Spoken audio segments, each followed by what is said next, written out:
नमस्कार, मैं हूं आपके साथ पूर्णिमा मिश्रा। हमारे खास प्रोग्राम क्या कहते हैं नरेंद्र मोदी में आज आपको सुनवाएंगे पीएम मोदी का वो ऐतिहासिक भाषण जो उन्होंने 11 अक्टूबर 2011 को सूरत, गुजरात में दिया। अपने भाषण में मोदी ने कहा कि हम जीवन के हर क्षेत्र में स्किल डेवलपमेंट करना चाहते हैं, स्किल अपग्रेडेशन करना चाहते हैं और इसीलिए हमें क्वालिटी ऑफ लाइफ में चेंज लाने के लिए कोशिश करनी चाहिए। हम जिस दायरे में आज काम कर रहे हैं दुनिया की नजरों में बहुत बड़ा है, औरों की नजरों में बहुत बड़ा है, इसमें कोई कमी नहीं है। लेकिन पता नहीं, मेरा मन करता है इससे भी ज्यादा क्यों ना हो, और ज्यादा क्यों ना हो।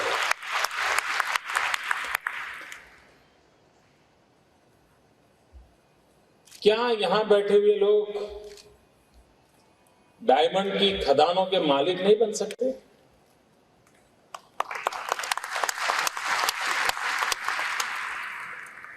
सोचो भाई, सोचो।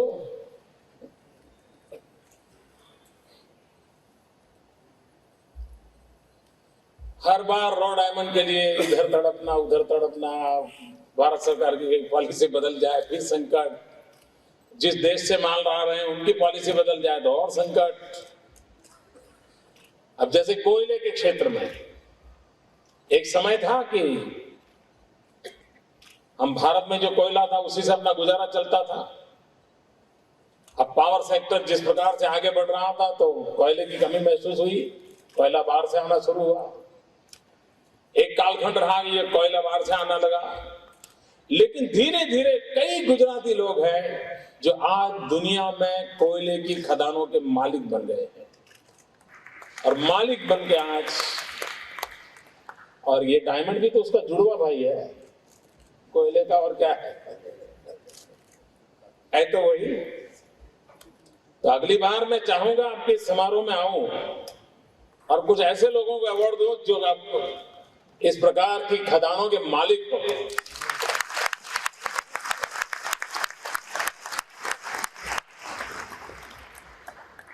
मतलब सचमुच में एक बहुत बहुत बड़ा जंप की जरूरत है। हम कल थे, इससे थोड़ा आज आगे बढ़े, इससे क्या होना है? हम जंप क्यों न लगा? मित्र, हिंदुस्तान दुनिया का सबसे युवा देश है। आप लोग ज्यादातर यूरोप के देशों में जाते आते रहते हो, वहां एयरपोर्ट पर बैठे होंगे या कहीं टैक्सी से जाते होंगे तो आपने देखा होगा बूढ़े लोग सब जा रहे हैं, ढेर सारे बूढ़े लोग जाते हैं, बड़ी मुश्किल से का नौजवान दिखता है। यही है ना, सब दूर आपने देखा है। और हमारे यहां जहां भी नजर करो है नौजवान ही नौजवान।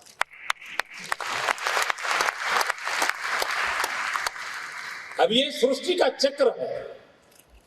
किसी समय वो युवा थे, हम वृद्ध थे, आज वक्त है हम युवा हैं। लेकिन यही सीना तान के घूमते रहेंगे क्या? युवा है युवा है युवा है, यही करते रहेंगे। और युवा शक्ति को हम कैसे जोड़ें?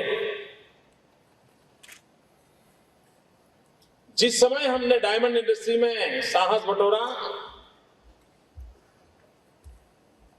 गांव के किसान के बेटे को, नौजवानों को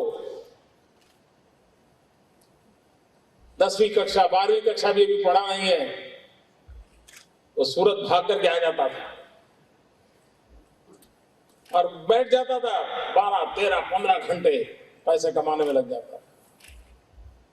लेकिन जो युवा मन था उसको हमने जोड़ा, जिसने इस पूरे सूरत के रंग रूप को बदल दिया। और हिंदुस्तान में डायमंड की दुनिया में आपके इस एक छोटे से कदम ने कितना बड़ा परिवर्तन लाया, कितने लाखों लोगों को आपने जोड़ दिया। आप लोगों ने किया है। आप लोग ऐसे नहीं हो कि जो जिनको को समझाना सिखाना पड़े। लेकिन क्या वही स्थगित हो जाएंगे क्या? हाँ भाई, मेरे यहाँ 20,000 हैं, उसके यहाँ 30,000 हैं, उसके यहाँ 35,000 हैं, उसकी अब 200 घंटी भावनगर जिले में चल रही है, उसकी 400 घंटी अमरेली जिले में चल रही है। यही करेंगे क्या? ये कर रहा है। लेकिन मित्रों, हमने एक स्टेप आगे जाना है तो पूरी ताकत के साथ मिलजुल करके जेम्स वन ज्वेलरी के क्षेत्र में साहब हमें कदम उठाना चाहिए। मित्रों, आज दुनिया की जो मांग है उसकी तुलना में हमारा एक्सपोर्ट बिल्कुल नगण्य है। मैं कहता हूं नगण्य। पूरा विश्व में मार्केट पड़ा हुआ है। हम युवा शक्ति को स्किल डेवलप करें, हम युवा शक्ति को जोड़ें। आपके पास व्यावसायिक कौशल्य है, आपके साथ पूंजी है, आप इस क्षेत्र को जानकार हैं। एक कदम रोज जिस दिशा में जाते हैं उसे और आगे दूसरी दिशा में जाना है। बस आप देखिए, देखते ही देखते सारी दुनिया बदल जाए। और मैं मानता हूं कि जब तक हम वैल्यू एडिशन नहीं करेंगे, हम घिसना और पॉलिश करना, घिसना और पॉलिश करना, इसी में रहेंगे क्या? और इसलिए हमारा टारगेट होना चाहिए जेम्स वन ज्वेलरी में हम अपनी ब्रांड इमेज कैसे बनाएं, हम दुनिया के मार्केट को कैसे कैप्चर करें। इन दिनों ट्रेडिशनल ज्वेलरी उसने मार्केट में बहुत बड़ी जगह बनाई है। और अगर ट्रेडिशनल कहें तो मित्रों, मैं दावे से कहता हूं कि इस देश के पास ट्रेडिशनल दुनिया को देने के लिए दुनिया से सबसे ज्यादा अमानत हमारे पास है, सबसे ज्यादा विरासत हमारे पास है।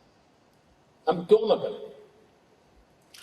अगर हम उस दिशा में जाएं तो हम बहुत बड़ा मार्केट कैप्चर कर सकते हैं। मित्रों, विश्व का जो अर्थतंत्र है उस अर्थतंत्र में हम डोमेस्टिक मार्केट को टारगेट करते रहेंगे तो घर का खेल बना रहेगा। जब तक हम ग्लोबल मार्केट के अंदर कदम नहीं रखते हैं तब तक हम देश की भलाई में काम नहीं आते। यही माल बिकते रहे, यही छोटी ज्वेलरी बिक जाए, आ जाए, इससे काम होना नहीं है। हमने ग्लोबल मार्केट कैप्चर करना पड़ेगा और भारत सरकार ने भी अपनी नीतियों का पुनर्विचार करना पड़ेगा, क्योंकि कई बातें ऐसी हैं जिसमें कुछ सुधार की आवश्यकता है। अब जैसे फ्री ट्रेड एग्रीमेंट करती है भारत सरकार। अब कभी कभी क्या होता है कि अब मान लीजिए आपने थाईलैंड के साथ फ्री ट्रेड एग्रीमेंट किया। अब थाईलैंड के साथ फ्री ट्रेड एग्रीमेंट करोगे तो हिंदुस्तान की ज्वेलरी थाईलैंड जाएगी, थाईलैंड की ज्वेलरी हिंदुस्तान में आके टपकेगी। हिंदुस्तान टिक ही नहीं सकता इनके सामने। तो फ्री ट्रेड अगर करना है तो उन देशों से करना चाहिए कि जिनको ज्वेलरी मार्केट अवेलेबल है और जहां की ज्वेलरी हिंदुस्तान में आने की संभावना नहीं है। अब ये छोटी छोटी चीजें, अगर इन छोटी छोटी चीजों को अगर ध्यान दिया जाए और उसमें परिवर्तन लाया जाए,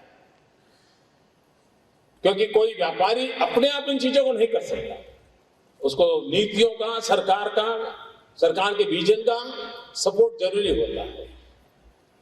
और उसके लिए भारत सरकार बहुत कुछ कर सकती है। आज भी भारत सरकार ये तो चाहती है कि एक्सपोर्ट कितना बढ़ा, क्योंकि हिंदुस्तान की आर्थिक जो पैरामीटर रहता है उसमें एक्सपोर्ट एक बहुत महत्वपूर्ण पैरामीटर होता है।